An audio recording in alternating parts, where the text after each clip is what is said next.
El acto por el aniversario 47 del crimen de Barbados en la Casa del Alba fue el escenario nuevamente para recordar y denunciar. Esto es parte de nuestra historia. No podemos desestimarla.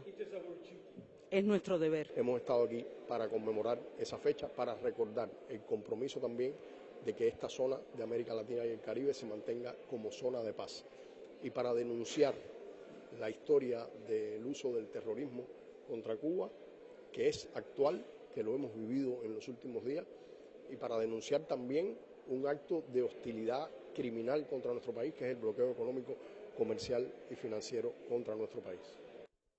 El año pasado, durante la cumbre CARICOM-Cuba, se decidió que el 6 de octubre se convirtiera para siempre en el Día CARICOM-Cuba contra el terrorismo. En la conmemoración fue presentada la expo fotográfica del fotoreportero Ismael Francisco de Cuba Debate, alegórica a los momentos históricos que muestran el homenaje a las víctimas de Barbados y la denuncia al acto terrorista. Niurka Damaris, Canal Cubano de Noticias. Seguimos haciendo contexto, Giselle, porque el 6 de octubre de 1976, un atentado terrorista lleno de dolor a familias cubanas. La destrucción en pleno vuelo de un avión frente a las costas de Barbados ocasionó la pérdida de 73 personas. En cada aniversario del fatídico suceso, Cuba conmemora el Día de las Víctimas del Terrorismo de Estado.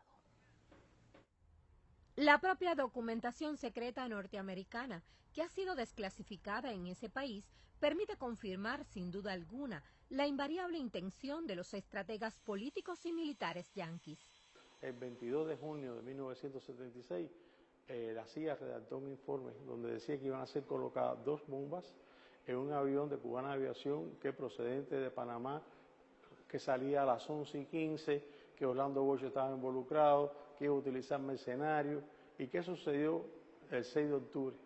2 mercenarios venezolanos contratados por Luis Posada Carriles colocaron 2 bombas en el avión de Cubana y Orlando Bosch estaba involucrado. O sea, que esta información podía haberse evitado, se podía haber alertado a las autoridades cubanas. La política de incentivo al terrorismo y la subversión contra Cuba tiene en su haber más de 60 años de existencia. Desde las primeras décadas de la revolución, Washington instrumentó tácticas violentas contra nuestro pueblo. En Washington particularmente, el 30 de abril del año 2021, un hombre con un fusil de asalto disparó 32 cápsulas contra la embajada, esperó que lo vinieran a detener, después de disparar, tomó la bandera americana, se exhibió. O sea, que él sabía la complicidad, él sabía la impunidad con que podía actuar, porque no escapó, no huyó del hecho, del lugar del hecho, simplemente esperó que lo vinieran a detener porque sabía que no iba a tener consecuencias. Y hasta el momento no hay ningún tipo de sanción contra este individuo.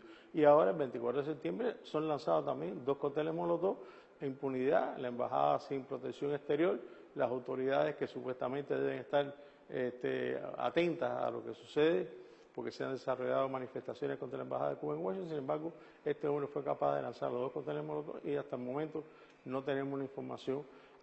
E incluso el doble rasero es porque el Departamento de Estado dijo que era intolerable que se realizara este tipo de acción. Múltiples han sido las disposiciones anunciadas por Estados Unidos para obstaculizar el avance del sistema político y socioeconómico que surgió en Cuba en enero de 1959, orientado a la inclusión ciudadana, dictaminando leyes a favor de las grandes mayorías. De Cuba en la lista de países patrocinadores del terrorismo es un pretexto político, un pretexto para recrudecer las acciones coercitivas contra Cuba, desde el punto de vista económico, financiero. Es un pretexto para evitar que los inversores tengan relaciones con Cuba, porque invertir en Cuba es comerciar con el enemigo, es comerciar con un país calificado supuestamente como patrocinador del terrorismo o que no cumple según el doble rasero que tiene Estados Unidos con el terrorismo, porque utilizan, invocan el terrorismo también para invadir, como hicieron en Afganistán, en Irak, en otros países también, en Libia. O sea que hay una larga historia del uso del terrorismo como pretexto para aplicar la política estadounidense. Cada 6 de octubre, Cuba conmemora el Día de las Víctimas del Terrorismo de Estado. ocasión en la que se les rinde tributo a los más de 3.400 compatriotas fallecidos como resultado de las agresiones de Estados Unidos contra la mayor de las Antillas. Evelix Tamile, Canal Cubano de Noticias.